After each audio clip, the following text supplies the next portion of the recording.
18장, 오늘 말씀은 마태복음 18장 15절에서 20절, 신약성경 30페이지입니다. 찾으셨으면 우리 교독하기 원합니다. 마태복음 18장 15절부터 20절까지입니다. 내 형제가 죄를 범하거든 가서 너와 그 사람과만 상대하여 권고하라. 만일 들으면 네가 네 형제를 얻은 것이요. 16절, 만일 듣지 않거든 한두 사람을 데리고 가서 두세 증인의 입으로 말마다 확증하게 하라.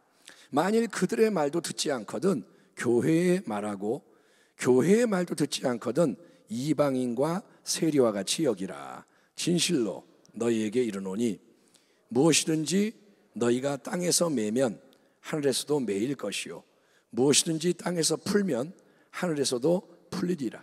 진실로 다시 너희에게 이르노니 너희 중에 두 사람이 땅에서 합심하여 무엇이든지 구하면 하늘에 계신 내 아버지께서 그들을 위하여 이루게 하시리라. 두세 사람이 내 이름으로 모인 곳에는 나도 그들 중에 있느니라. 아멘 합시다. 아멘. 오늘 철야 예배를 통해서 네 형제가 죄를 범하거든, 이런 제목으로 하나님 말씀을 나누고 기도하겠습니다. 사랑하는 성도 여러분, 지난 주일 예배 또 수요 예배를 통해서 우리는 성경적인 용서의 진리에 대해서 말씀을 나누고 있습니다. 용서, 다시 한번 말씀드리지만 뭐냐? 지은 죄나 잘못에 대해서 꾸짖거나 벌을 주지 않고 너그럽게 봐주는 거다. 너그럽게 받아들이는 거다. 용서에는 첫째, 하나님이 우리에게 먼저 베푸신 무한한 용서, 1만 달란트 수조 원에 해당하는 갚을 수 없는 죄의 빚을 탕감해 주시는 용서가 있습니다. 하나님의 그 용서가 모든 용서의 기초와 원천이 되는 줄 믿습니다. 예수님의 십자가, 그 십자가는 하나님의 영원한 사랑과 긍휼을 증거하고 있습니다. 따라하겠습니다. 하나님이 용서해 주셨습니다. 그게 뭐냐? 우리의 삶의 중심이 되는 거예요. 아멘. 첫째는 하나님의 용서, 둘째는 용서가 뭐냐? 내가 나에게 범죄한 사람에게 기꺼이 베풀어줘야 하는 100데나리온 탕감의 용서입니다. 거저 받은 하나님의 용서, 1만 달란트 공짜로 용서받았으니 이제 그걸 기억하고 감격할 때, 와, 하나님 감사합니다 할 때 우리는 남이 나에게 잘못한 상대적으로 작은 거를 기꺼이 용서해 줄 수가 있고 용서해 해야 하는 것입니다. 그래야 하나님으로부터 선물된 이 용서의 축복이 계속 흘러 넘쳐나게 된다고 성경이 증언합니다. 하나님이 용서하신 걸 받아서 나도 용서하라.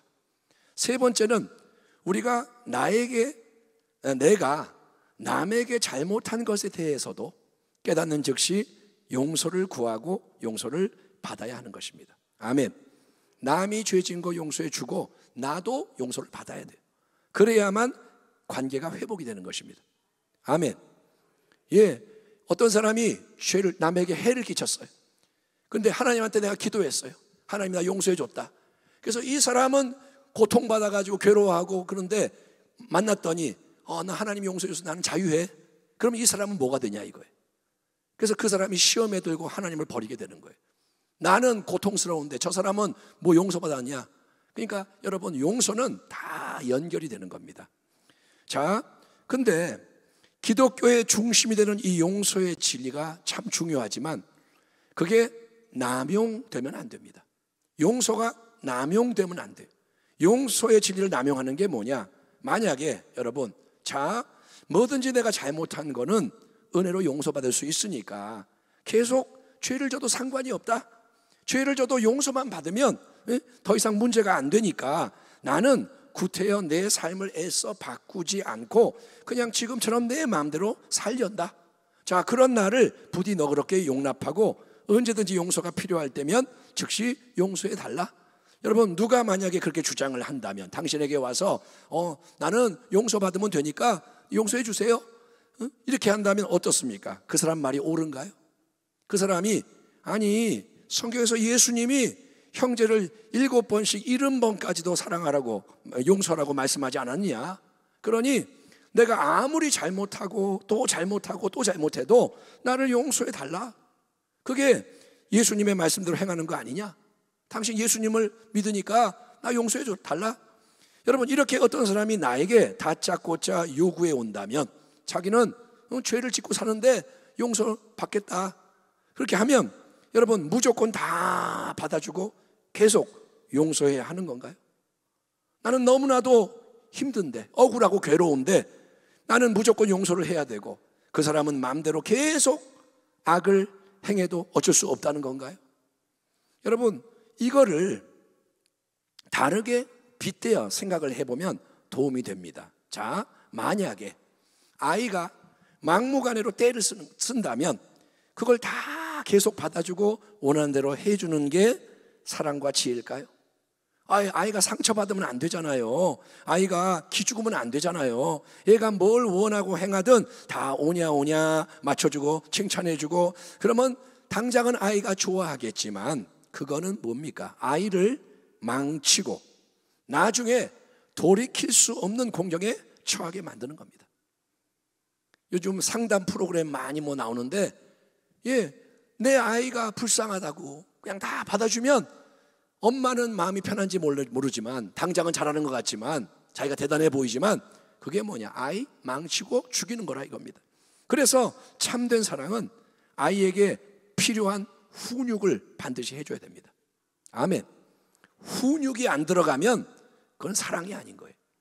또 어떻습니까? 남편이 아주 막 나가는 나쁜 남편이라서 아내에게 무리한 요구를 계속하고 폭력을 행사하는데도 그거를 무조건 참아주고 당해주는 게 옳을까요? 뭐 남편 사랑해야 되니까 남편이 욕하면 욕 다 먹고 때리면 다 맞고 그러다가 죽으면 되는 건가요? 아닙니다. 그런 관계가 상이 지속되면 반드시 모두가 파멸을 피할 수 없기 때문에 여러분 무조건 받아주고 따라주는 게 능사는 아니라는 거죠. 그러므로 용서의 진리에 대해서도 우리는 성경의 여러 말씀에 기초해서 균형 잡힌 입장을 취해야 하는데, 물론 여러분 용서는 하나님의 뜻이요 사랑의 역사입니다. 하지만 마음대로 죄를 지을 수 있는 면죄부로 용서가 남용돼서는 안 된다는 것입니다. 그런 맥락에서 오늘 마태복음 18장 말씀이 참으로 중요한 말씀입니다. 자, 여기서 예수님은 네 형제가 죄를 범하거든 이런 도입으로 문제 상황을 제시하십니다. 네 형제가 죄를 범하거든. 어떤 사본을 보면 이 구절이 네 형제가 너에게 죄를 범하거든 이렇게 써 있기도 하는데, 어쨌든 상황은 뭐냐? 모르는 사람, 남이 아니라 특별히 나의 형제라고 불리는 믿음의 식구나 가까운 자가 나와 관련해서 죄를 지은 거를 내가 알게 된 거예요. 나에게 누가 죄를 졌어요. 자, 형제가 내게 죄를 졌다. 그러니까 예수님이 그래, 네가 그 사람을 용서하면 된다. 너만 참으면 된다. 너만 희생하면 모든 게 끝나고 평화가 유지된다 라고 말씀하지 않으십니다. 형제가 죄를 졌으니까 그래 용서하면 끝난다 이렇게 말하지 않으세요. 오늘 15절을 보면 네 형제가 범죄하거든 가서 너와 그 사람과만 상대하여 권고하라. 만일 들으면 네가 네 형제를 얻은 것이요. 그러니까 예수님은 네 형제가 범죄한 게 너와 상관이 있는 상황에서 너는 그 사람을 홀로 찾아가서 1대1로 대면하며 권고해라 라고 명하시는 거예요. 한번 따라합니다. 1대1로 권고해라. 여기서 권고해라 라고 번역이 된 헬라어 동사 엘렌코는 그냥 가볍게 충고해라, 가볍게 조언을 해라 이 뜻이 아니고 죄를 폭로함으로써 그 사람이 수치심을 느끼고 깊이 깨닫도록 꾸짖는다, 책망을 한다는 의미입니다. 권고하는 게 뭐냐? 죄를 드러내고 그 사람을 책망하는 거예요. 물론 이러한 죄의 지적, 책망은 상대방을 미워해서 해하려고 보복하려고 목적이 그게 아니고 그가 자기의 죄를 제대로 깨달아 알게 돼서 회개하도록 마음을 새롭게 하고 변화를 받도록 이끄는 게 목적인 거예요. 아멘. 내가 화가 났으니까 팍 퍼붓는 게 아니라 눈에는 눈, 이에는 이 이게 아니라 그가 죄를 깨닫고 회개하여 변화되도록 하기 위하여 죄를 지적하는 겁니다. 그렇게 해서 범죄한 그 형제가 사랑의 권면을, 1대1의 권면을 겸손히 받아들이게 되면, 내가 잘못했네, 아유 미안해요, 이렇게 돌이키면 네가 네 형제를 얻은 것이요, 즉 그 사람과의 관계가 다시 올바로 정립이 되고 모든 막히고 엉킨 게 해결이 되는 거예요. 아멘. 아멘. 관계가 중요한 거예요. 관계가 새로워지는 거예요.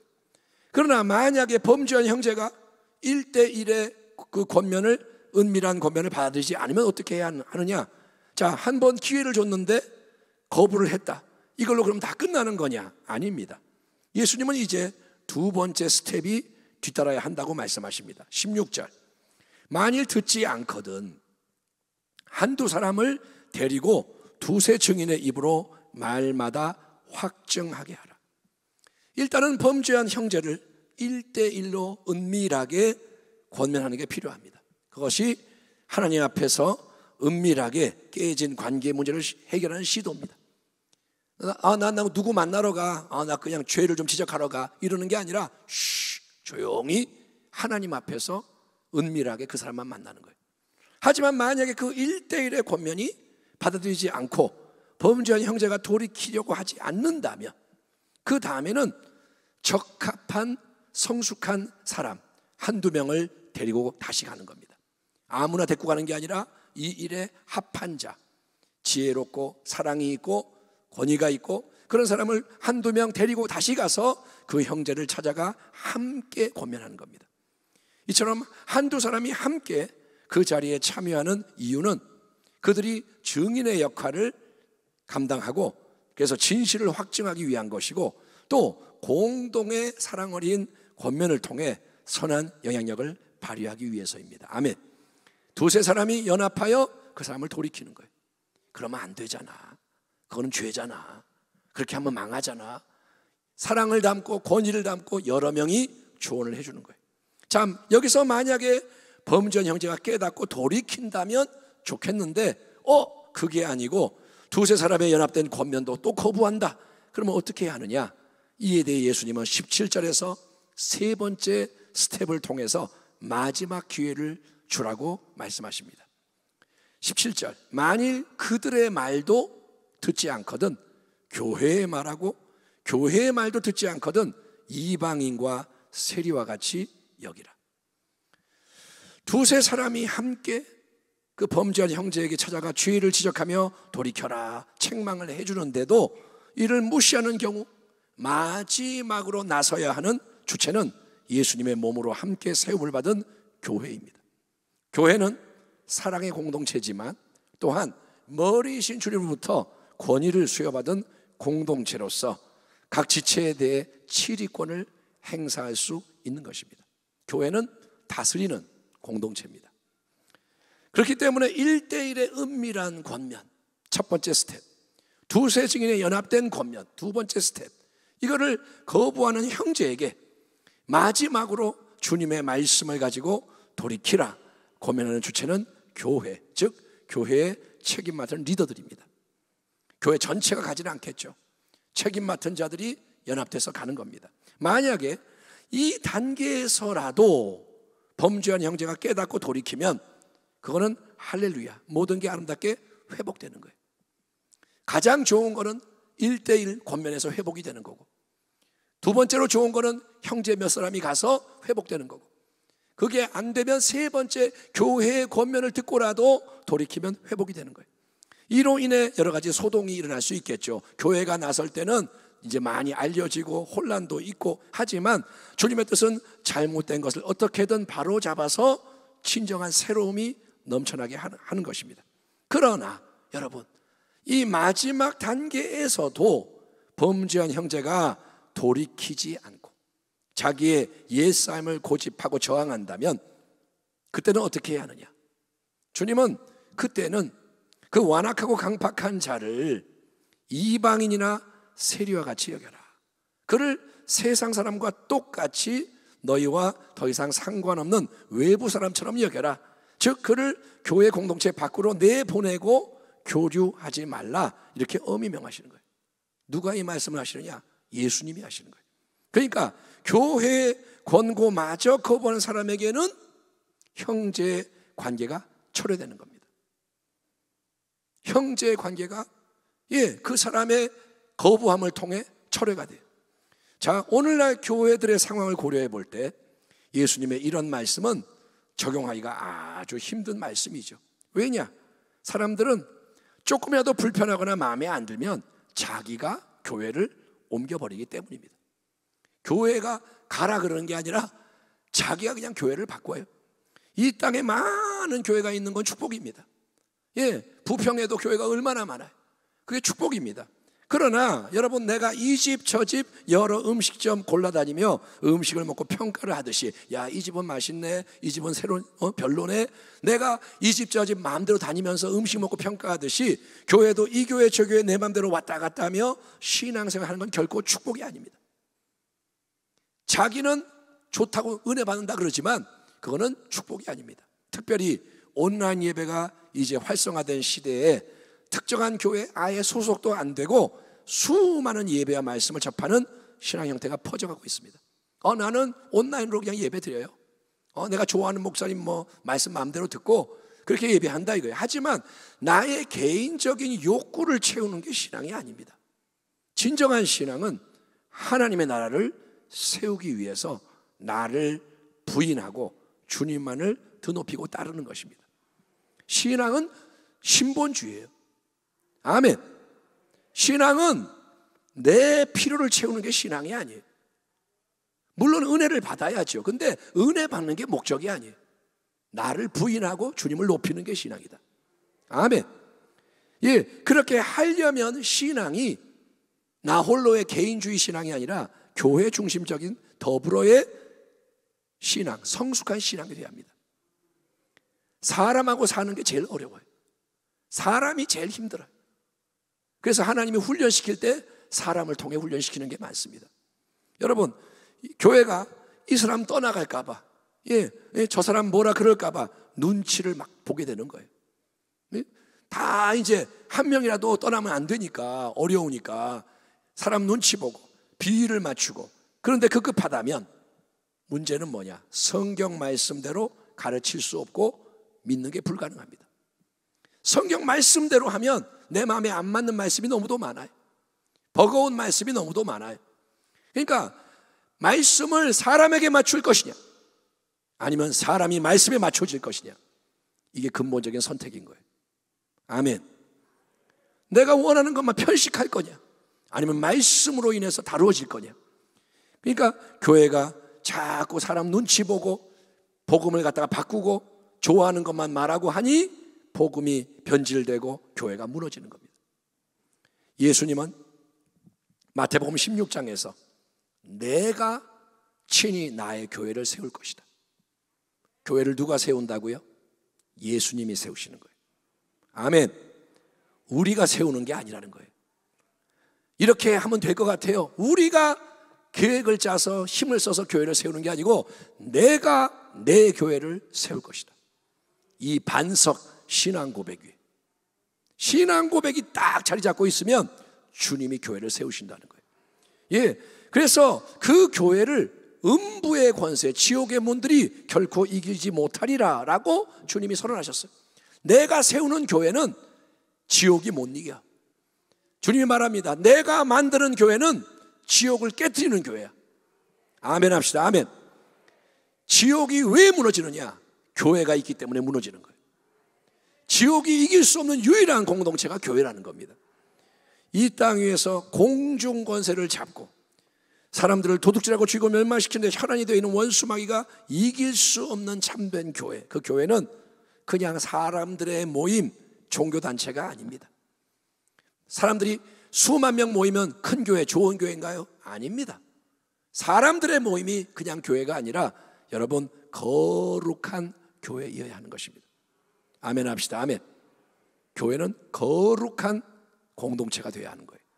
그럼 거룩이 뭐냐? 거룩은 죄로부터의 분리요 하나님과의 연합인 거예요. 거룩함은 죄를 떠나고 하나님께 붙는 거예요. 아멘. 사도행전 5장에 기록되어 있는 아나니아 삽비라 사건을 잘 알지 않습니까? 교회의 거룩함이 얼마나 중요한지를 보여주는 주름한 사건입니다. 아나니아 삽비라, 자기 재산 팔아서 일부를 감추고 이게 전부예요. 속였습니다. 근데 그게 뭐냐? 베드로가 말합니다. 왜 성령을 속이느냐? 왜 하나님을 속이느냐? 그래서 아나니아 삽비라 부부는 마냥 오냐 용납받고 위로받고 용서받은 게 아닙니다. 아이고 네가 돈이 좀 아까웠나 보구나. 그래 그럴 수 있지. 그나마 그렇게 내니까 얼마나 고맙냐. 이게 아닙니다. 여러분 즉시 죽임을 당합니다. 누가 죽이느냐? 하나님이 죽여요. 그래서 공동체로부터 하나님이 제거하시는 거예요. 그때가 그럴 때고 그런 상황이기 때문에 하나님이 거짓말 한번 했다고 다 죽이지는 않죠. 그러나 하나님 보실 때 필요하면 그런 역사가 있을 수도 있는 겁니다. 그러니 우리는 죄의 문제를 절대로 가볍게 여기면 안 되고 참된 각성, 성찰, 참된 권면, 회개를 통해서 범죄 때문에 깨져 있는 수많은 관계가 서로 간에 또 하나님 앞에서 다뤄지고 회복되도록 하는데 힘을 쓰는 지혜자가 되어야 할 줄 믿습니다. 이제는 여러분 때가 되었어요. 이전처럼 살면 안 돼요. 누구도 이전처럼 살면 안 돼요. 옛날은 그냥 했는데요. 그건 지나간 때예요. 코로나 이후로는 새로운 국면 속에 들어와 있습니다. 죄의 문제를 수수방관하지 않고 거룩함을 추구하는 교회, 성도를 주님이 원하시는 겁니다. 아멘. 그런 교회와 성도에게 주님이 약속을 주십니다. 진실로 너희에게 이르노니 무엇이든지 너희가 땅에서 매면 하늘에서도 매일 것이요 무엇이든지 땅에서 풀면 하늘에서도 풀리리라. 진실로 다시 너희에게 이르노니 너희 중에 두 사람이 땅에서 합심하여 무엇이든지 구하면 하늘에 계신 내 아버지께서 그들을 위하여 이루게 하시리라. 두세 사람이 내 이름으로 모인 곳에는 나도 그들 중에 있느니라. 아멘. 주님이 함께하기 원하시는 거예요. 그런데 거룩한 교회이어야 한다는 거예요. 더없이 중요한 용서의 진리를 남용하면 안 됩니다. 용서함으로 권면하는 곳에는 참된 회개와 회복이 일어나서 거룩한 교회가 일어나야 돼요. 용서는 왜 하느냐? 거룩해지려고 하는 거예요. 아멘. 나는 그냥 옛날처럼 죄 짓고 살고 너만 용서해. 나는 그냥 용서 받을래? 그게 안 된다는 거예요. 70번씩 7번 용서하라고 했으니 그만큼 죄져도 된다는 얘기가 아닙니다. 여러분, 기도와 순종의 능력으로 우리가 빛을 발해야 돼요. 기도할 때 말씀대로 이루어져야 돼요. 아멘. 순종할 때 기적이 일어나야 돼요. 여리고가 무너져야 돼요. 홍해가 갈라져야 돼요. 다시 성경에 계시는 하나님이 세상 속에 나타나셔야 되는 거예요. 그게 그냥 되는 게 아니라니까요. 누군가가 통로가 돼야 한다. 예, 성경의 모든 말씀대로 우리에게 이루어지기를 축원합니다. 특별히 참된 용서와 권면과 회개와 거룩함의 새 역사가 일어날 수 있도록 주님 맞습니다. 우리 가운데 용서를 해야 되고 또 책망해야 되고 바꿔야 할 게 많이 있사오니 성령님 도와주셔서 그것이 이루어지게 하소서. 기도하는 모든 주의 백성에게 예수님의 새 은혜가 풍성히 임하기를 축원합니다. 기도하겠습니다.